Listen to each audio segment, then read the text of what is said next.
الحمد لله نحمده ونستعينه ونستغفره ونعوذ بالله من شرور أنفسنا وسيئات أعمالنا من يهده الله فلا مضل له ومن يضلله فلا هادي له وأشهد أن لا إله إلا الله وحده لا شريك له وأشهد أن محمدا عبده ورسوله أما بعد فإن خير الحديث كتاب الله وخير الهدي هدي محمد صلى الله عليه وسلم وشر الأمور محدثاتها وكل محدثة بدعة وكل بدعة ضلالة وكل ضلالة في النار۔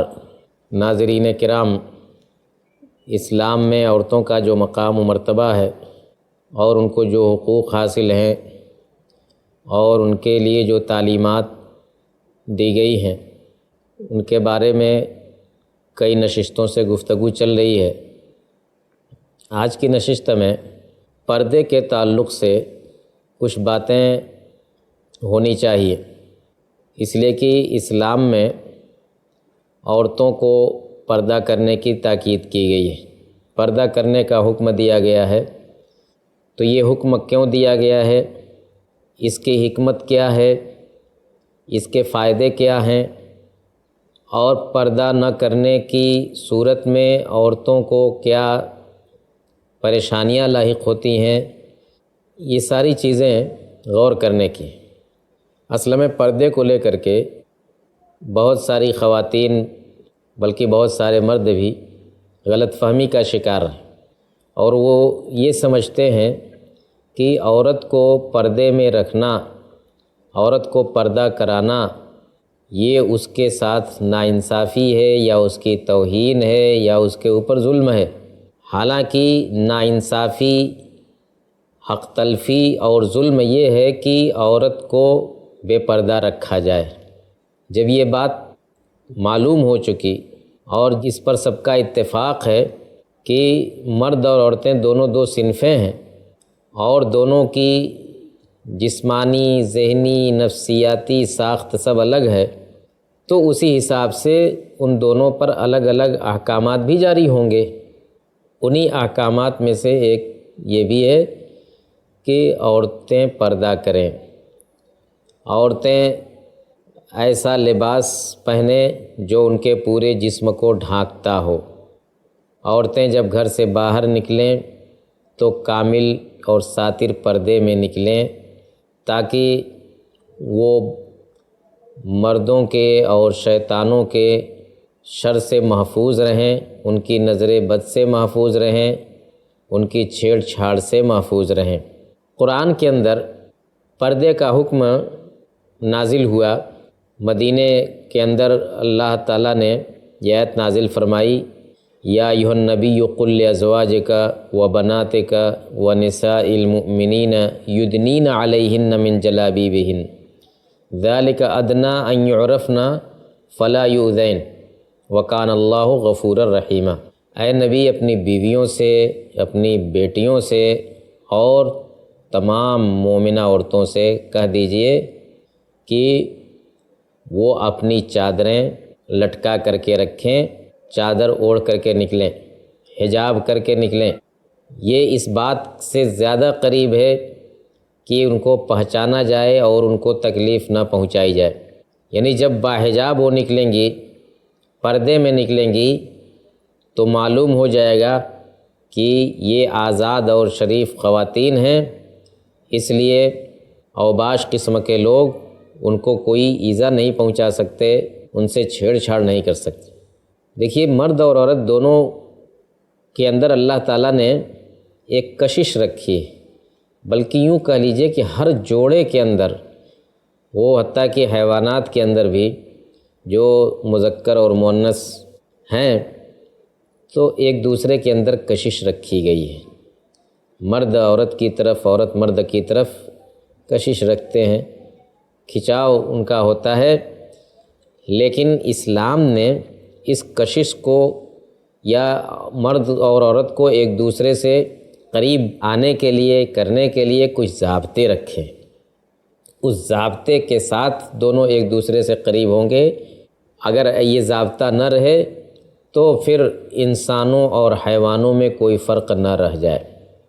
اسی فرق کو برقرار رکھنے کے لیے، انسان کی انسانیت کو برقرار رکھنے کے لیے اور دیگر مخلوقات سے اس کو محفوظ رکھنے کے لیے دونوں کا لباس اور دونوں کا رہن سہن، یہ ساری چیزیں متعین کر دی گئی۔ تو پردے کے تعلق سے پہلے پردہ نہیں تھا، پردے کی آیت بعد میں مدینہ کے اندر نازل ہوئی، اور اس کے بعد مسلمان عورتوں کو پردہ کرنے کا حکم دیا گیا، جیسا کہ یہ آیت ابھی آپ کے سامنے پڑھی گئی۔ اسی طرح سے ایک آیت اور ہے ازواج مطہرات کے سلسلے میں کہ وَإِذَا سَأَلْتُمُوهُنَّ مَتَاعًا فَاسْأَلُوهُنَّ مِنْ وَرَاءِ حِجَابٍ ذَلِكُمْ أَطْهَرُ لِقُلُوبِكُمْ وَقُلُوبِهِنَّ۔ اللہ تعالیٰ نے صحابہ کرام کو مخاطب کر کے کہا ہے کہ جب تم ازواج مطہرات سے یعنی نبی اکرم صلی اللہ علیہ وسلم کی بیویوں سے کسی چیز کا سوال کرو، کوئی چیز ان سے مانگنا ہو، تو فَاسْأَلُوهُنَّ مِنْ وَرَاءِ حِجَابٍ، پردے کے پیچھے سے مانگو، پردے کے پیچھے سے سوال کرو۔ یہ تمہارے دل کے لیے بھی اور ان کے دل کے لیے بھی طہارت کا زیادہ باعث بنے گا۔ دل کی پاکیزگی کا تقاضا یہ ہے، مردوں کے بھی عورتوں کے بھی، کہ دونوں کے درمیان حجاب ہو۔ تو یہ حجاب عورت کی حفاظت کے لیے ہے، اس میں عورت کی کوئی توہین نہیں ہے۔ عورت کے اندر آپ جانتے ہیں فطری طور پر شرم و حیا کا مادہ زیادہ ہوتا ہے، بچے ہوں اور بچیاں ہوں، آپ دیکھیں دونوں کے اندر کہ دونوں بچپن ہی سے دونوں میں یہ فرق ہر آدمی محسوس کرتا ہے کہ بچیاں زیادہ شرمیلی ہوتی ہیں، بچیاں زیادہ باحیا ہوتی ہیں، تو ان کی جو جسمانی ساخت ہے اس ساخت کا تقاضا یہ ہے کہ اس کی زیادہ حفاظت کی جائے اور اس کو زیادہ پردے میں رکھا جائے مردوں کے مقابلے میں۔ اللہ تعالیٰ نے قرآن کے اندر یہ بھی فرمایا ہے کہ وَلْيَضْرِبْنَ بِخُمُرِهِنَّ عَلَى جُيُوبِهِنَّ، عورتوں کو مخاطب کر کے کہا ہے کہ وَقُلْ لِلْمُؤْمِنَاتِ يَغْضُضْنَ مِنْ أَبْصَارِهِنَّ وَيَحْفَظْنَ فُرُوجَهُنَّ وَلَا يُبْدِينَ زِينَتَهُنَّ إِلَّا مَا ظَهَرَ مِنْهَا وَلْيَضْرِبْنَ بِخُمُرِهِنَّ عَلَى جُيُوبِهِنَّ، نگاہ نیچی رکھنے کی تاکید کیا، پردہ کرنے کی تاکید کیا، اور اس میں اس بات پر بھی صراحت فرمائی کہ اپنے دوپٹوں کو اپنے سینوں پر ڈال کر کے رکھیں، وَلْيَضْرِبْنَ بِخُمُرِهِنَّ عَلَى جُيُوبِهِنَّ۔ یہ ساری چیزیں یہ بتلاتی ہیں کہ خواتین کو اپنے جسم کی حفاظت کرنے کے لیے زیادہ چوکنا رہنا چاہیے۔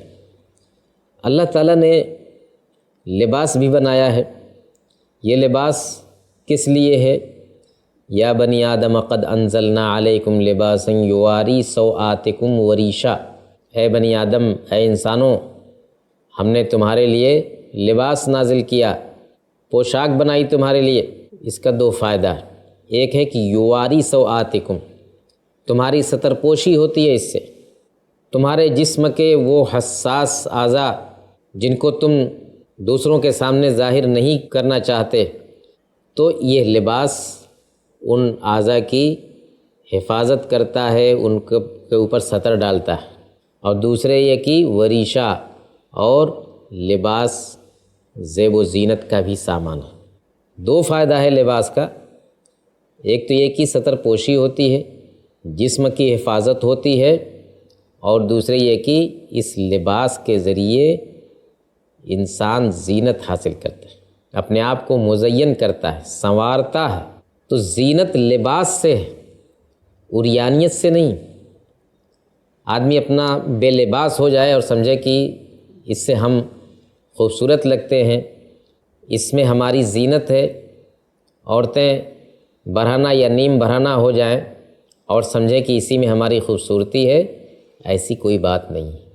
خوبصورتی لباس سے حاصل کی جاتی ہے، بے لباسی سے نہیں، عریانیت سے نہیں۔ آپ یہ بھی جانتے ہیں کہ جسم کے کچھ ایسے حصے ہیں جن کو شرمگاہ کہا جاتا ہے، اور ان کو ڈھانکنا یہ انسان کی فطرت ہے۔ مردوں کی عورتوں کی دونوں کے شرمگاہ کا حصہ متعین ہے کہ ان کو ان حصوں کو ڈھانکنا لازمی ہے۔ تو اب اگر کوئی یہ کہے کہ ہاں مرد کو شرمگاہ ڈھانکنا ہے، اس کا مطلب یہ ہے کہ مرد کو مجبور کیا جا رہا ہے اتنے لباس پر، نہیں، وہ مجبور نہیں کیا جا رہا ہے، وہ اس کا فطری تقاضا ہے۔ تو جس طرح سے مرد کا یہ فطری تقاضا ہے کہ اپنے ان حساس اعضاء کو چھپا کر کے رکھے اور وہ کبھی نہیں چاہتا کہ دوسرا ہمارے ان جسم کے ان حصوں پر آگاہ ہو، مطلع ہو، تو اسی طریقے سے عورتوں کی فطرت ہے اور ان کا فطری تقاضا ہے کہ اپنے پورے جسم کو وہ اسی طرح سے ڈھانک کر کے رکھیں جس طرح سے مرد اپنے کچھ حصوں کو خاص طور سے ڈھانک کر کے رکھتا ہے۔ میرے بھائیوں اور بہنوں، قرآن میں اللہ تعالیٰ نے ازواج مطہرات کو مخاطب کر کے یہ بھی فرمایا تھا کہ وَقَرْنَ فِي بُيُوتِكُنَّ وَلَا تَبَرَّجْنَ تَبَرُّجَ الْجَاهِلِيَّةِ الْأُولَىٰ، اپنے گھروں میں رہیں اور جاہلیتی اولیٰ کی طرح سے بے پردگی نہ اختیار کریں، گھروں میں رہیں۔ عورت کا صحیح مقام گھر ہے، گھر کے اندر وہ زیادہ محفوظ بھی ہے اور اس کی جو ذمہ داریاں ہیں ان ذمہ داریوں کو دیکھا جائے تو ان کا بھی یہی تقاضا ہے کہ عورتیں اپنے اوقات گھر کے اندر زیادہ گزاریں۔ تو ایک تعلیم تو یہ کہ وقرن فی بیوتکن، اور دوسری یہ کہ ولا تبرجن تبرج الجاہلیت الاولیٰ، تبرج بے پردگی جاہلیت اولیٰ میں، اسلام سے پہلے کا جو معاشرہ تھا اس کو جاہلیت کا معاشرہ کہا گیا ہے۔ تو اس زمانے میں جس طرح سے عورتیں بے پردگی اختیار کرتی تھیں تو ازواج مطہرات کو مخاطب کر کے اللہ رب العالمین نے تاکید کی کہ ان جاہلیت کی عورتوں کی طرح سے تم نہ بے پردگی اختیار کرنا، تمہارا یہ مقام نہیں ہے۔ حدیثوں کے اندر بھی دیکھیں تو جگہ جگہ پردے کی تاکید اور یہ کہ عورتوں کو پردہ کرایا جائے۔ اللہ کے نبی صلی اللہ علیہ وسلم ایک سفر میں تھے، اسی سفر میں حضرت صفیہ رضی اللہ تعالیٰ عنہا سے آپ کی شادی ہوئی۔ اس شادی کے موقع پر یہ حضرت صفیہ جو ہے اس جنگ کے اندر لونڈی کی حیثیت سے ان کو قید کیا گیا تھا اور پھر ان کو آزاد کر کے اللہ کے نبی صلی اللہ علیہ وسلم نے ان سے نکاح کیا تھا۔ ابھی یہ چیز واضح نہیں تھی کہ حضرت صفیہ رضی اللہ تعالیٰ عنہا سے اللہ کے نبی صلی اللہ علیہ وسلم نے نکاح فرمایا ہے یا ان کو لونڈی کی حیثیت سے اپنے ساتھ رکھنا چاہتے ہیں۔ اس کا فیصلہ کیسے ہو؟ صحابہ کرام نے کہا کہ ہم نے یہ سوچا اور یہ بات ہوئی ہمارے اندر کہ اگر اللہ کے نبی صلی اللہ علیہ وسلم حضرت صفیہ کو پردہ کراتے ہیں تو سمجھیے کہ وہ آپ کی بیوی ہیں، منکوحہ ہیں، آپ نے ان سے نکاح کیا ہے، اور اگر پردہ نہیں کراتے ہیں ان سے تو سمجھو کہ وہ لونڈی ہیں۔ اور یہی ہوا کہ آپ نے ان کو پردہ کرایا تو صحابہ کرام سمجھ گئے کہ اللہ کے نبی صلی اللہ علیہ وسلم نے ان سے نکاح فرمایا ہے۔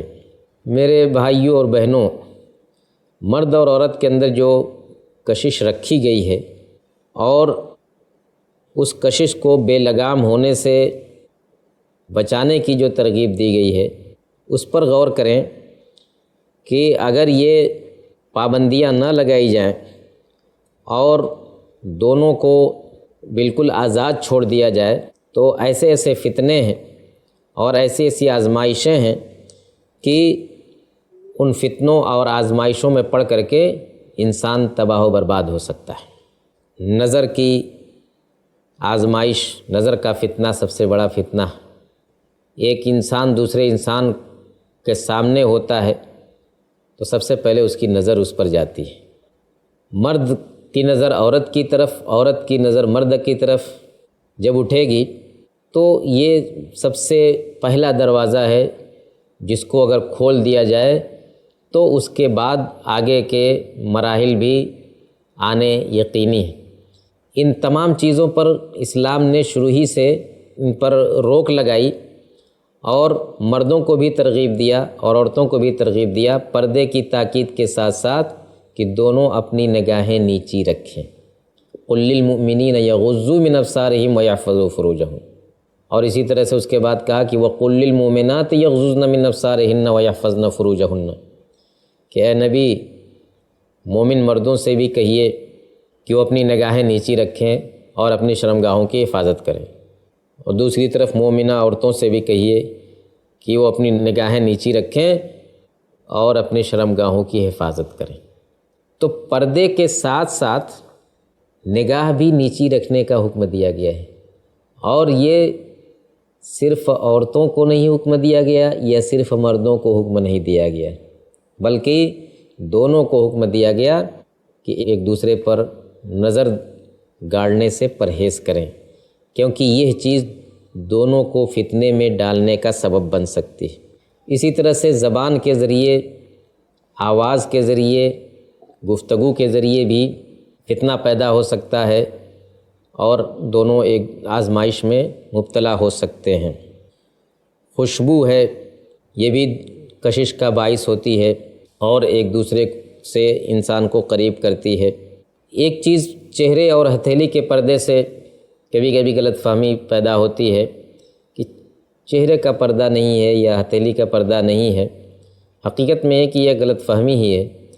پردے کا جو اصل مقصد ہے کہ دونوں صنفوں کو ایک دوسرے کے قریب بغیر کسی ضابطے کے ایک دوسرے کے قریب ہونے کا جو موقع ملتا ہے، تو اسی پر روک لگانے کے لیے یہ پردہ ہے۔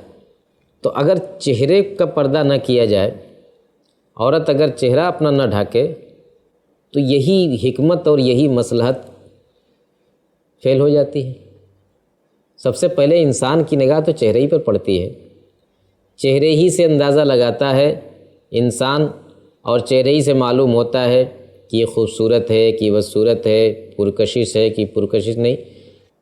اگر جسم کے باقی اعضاء کا پردہ ہو اور چہرے کا پردہ نہ ہو تو صحیح معنی میں پردے کا جو تقاضا ہے یا پردے کی جو مصلحت ہے، جو حکمت ہے، وہ ختم ہو جائے گی، اور جب یہ مصلحت پردے کی ختم ہو جائے گی تو پردہ بے معنی ہو کر کے رہ جائے گا۔ لہذا کسی کو اس غلط فہمی میں نہیں رہنا چاہیے کہ آدمی پورا جسم ڈھانک لے لیکن چہرے کو نہ ڈھانکے، اس لیے کہ چہرے کا پردہ نہیں ہے۔ بے پردگی کتنی خراب چیز ہے۔ یہ ایک عورت کے لیے صرف دنیا ہی میں نہیں بلکہ اس دنیا کے بعد جو دائمی زندگی حاصل ہونے والی ہے، جنت یا جہنم کی، اس دائمی زندگی میں بھی یہ چیز انسان کو ملحوظ رکھنی ہوگی، اس کا خیال رکھنا ہوگا کہ وہاں بھی یہ چیز اثر انداز ہوتی ہے۔ اللہ کے نبی صلی اللہ علیہ وسلم نے ایک حدیث میں فرمایا تھا کہ صنفان من اہل النار لم ارہما، کہ دو قسم کے جہنمی ایسے ہیں کہ جن کو میں نے دیکھا نہیں۔ ان میں سے ایک وہ ہیں کہ وہ نساء کاسیات عاریات ممیلات مائلات، اور بھی بہت سارے اوصاف ہیں۔ ان میں سے ایک وہ عورتیں ہیں جو لباس میں ہونے کے باوجود بے پردہ رہتی ہیں، یعنی ان کا لباس ایسا ہے کہ اس لباس کا ہونا نہ ہونا برابر ہے، لباس میں ہونے کے باوجود وہ بے پردہ ہے۔ کاسیات عاریات، تو ایسی عورتوں کے بارے میں کہا کہ یہ جہنم میں جانے والی عورتیں۔ پردہ میرے بھائیوں اور بہنوں صرف اسلام ہی میں نہیں ہے، اور صرف مسلمان ہی اس کی ضرورت نہیں محسوس کرتا، بلکہ ہر صحیح الفطرت انسان اس کی اہمیت کو محسوس کرتا ہے۔ بہت سارے مذاہب میں اس کی تعلیم پائی جاتی ہے۔ ویدوں کے اندر لکھا ہوا ہے کہ اے عورت، تو اپنی نگاہ نیچی رکھ، پیروں کو سمیٹ کر رکھ، ایسا لباس پہن کہ تیرے جسم کا کوئی حصہ ظاہر نہ ہو، ایسا لباس پہن کہ تیرے جسم کا کوئی حصہ ظاہر نہ ہو۔ یہ ویدوں کے اندر لکھا ہے۔ بے پردگی کی اہمیت کو سمجھنا ہو تو آج معاشرے کے اندر جو حادثات ہوتے ہیں ان حادثات کو دیکھیے کہ بے پردہ عورت، ایک عورت پردے میں چل رہی ہے، دوسری عورت اسی کے بغل میں بے پردہ چل رہی ہے، نیم برہنہ ہو کر کے جا رہی ہے، تو دونوں میں سے کس عورت کے اوپر حملے کا امکان زیادہ ہے؟ کس عورت کے ساتھ خطرے زیادہ جڑے ہوئے ہیں، باپردہ عورت کے ساتھ یا بے پردہ عورت کے ساتھ؟ اس کو بتلانے کی ضرورت نہیں۔ یہ پردہ اسلام کا، یہ جو فلسفہ پردے کا، یہ کسی ترقی میں رکاوٹ نہیں ہے جیسا کہ بعض لوگ سمجھتے اور سمجھانے کی کوشش کرتے ہیں۔ نہ تعلیم میں رکاوٹ ہے، نہ ترقی میں رکاوٹ ہے، بلکہ پردے میں رہ کر کے خواتین بہت سارے کام انجام دیتی ہیں اور دے سکتی ہیں۔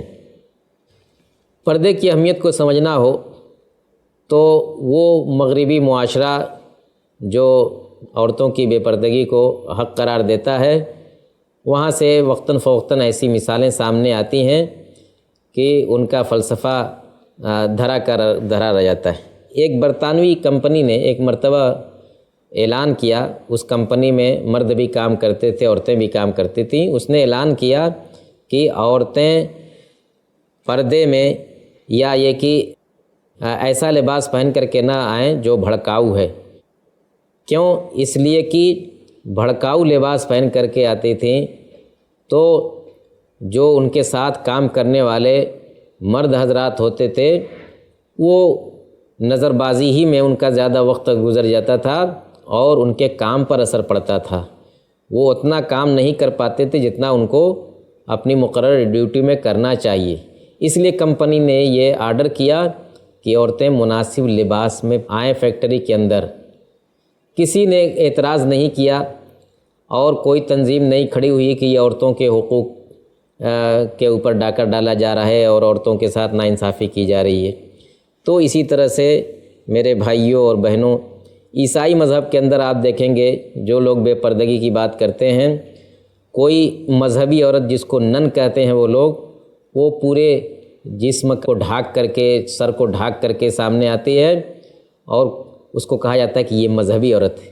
لیکن وہی مسلمان عورت جب پردے میں آتی ہے، جسم کو ڈھانک کر کے آتی ہے، تو کہتے ہیں کہ یہ رجعت پسند عورت ہے، قدامت پسند عورت ہے۔ یہ ساری تفریق اس سے پتہ چلتا ہے کہ جو بے پردگی کی بات ہے اور پردے کے تعلق سے جو اعتراضات کیے جاتے ہیں وہ اعتراضات صحیح نہیں۔ عورت کا تحفظ پردے کے اندر ہی ہے اور بے پردگی عورت کی زندگی کو خطرات سے دوچار کرتی ہے۔ اس لیے ہم اپنی بہنوں سے، ماؤں سے یہ درخواست کریں گے کہ اس موضوع پر سنجیدگی سے غور کریں اور جانیں کہ ہمارا خیر خواہ مغرب ہے یا ہمارا خیر خواہ اسلام ہے۔ اسلام ہی آپ کا خیر خواہ ہے۔ اسلام کی تعلیمات ہی کو اپنانے میں آپ کی حفاظت زیادہ ہے۔ اللہ تعالیٰ آپ کو اس کی توفیق عطا فرمائے۔ آمین۔ وآخر دعوانا ان الحمد للہ رب العالمین۔